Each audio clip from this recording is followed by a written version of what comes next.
some swing changes, specifically with his shoulder. They want to get more of a full shoulder turn. And when you look at his stats, he's fourth in driving distance on the PGA Tour. And now he's just completing his backswing, getting more of a shoulder turn. It's a scary thought because now he's first in driving distance. It's a very scary thought for the peers he's going up against. Yeah, that's a good point. We know he is a long hitter, and interesting that kind of the coach and caddy have been on a different page to the player. But so essentially there are two stages to focus on, I guess, with Wolff, his setup and then the swing itself. So let's start with the setup. What kind of changes have he and his coach made leading into the swing? For sure. So standing over the ball, the big thing for George and for Matt is his back of his armpits need to be directly over the balls of his feet. This is something we could all learn from, right?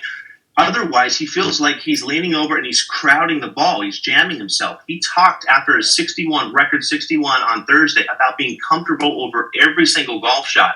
So it's crucial that instead of the miss for him is he can be drifting over his toes instead of over the balls of his feet with his armpits. So the key is he needs to flex those knees, and that also allows for a better shoulder turn, which is going to be dangerous stuff for a player who already hits it far. Something we can all learn from, though. I'd not heard that tip about the armpits before. So then the swing itself, there have been several changes, I understand there. What can you tell us?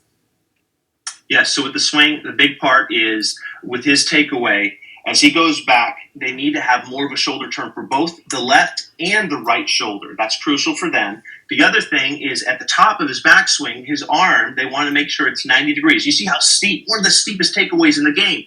And then his arm allows it to shallow the swing on the downswing. His right arm being 90 degrees. The last part is his wrist. He has a traditionally weak wrist, is one thing George mentions. And it's imperative. When he gets to the top of that backswing, he needs to bow that wrist at impact because they've been losing a lot of balls to the right. Think about you put this consistency, what this could lead to with that distance, and this is a very, very impressive player on the PGA Tour. And maybe we see it all come together again this weekend. No doubt he has one of the most, if not the most unique swing in our game right now. Garrett, thank you so much for taking the time to share your insight and join us on Golf Central. We'll talk to you again soon. You got it, Cara. Great to join you guys.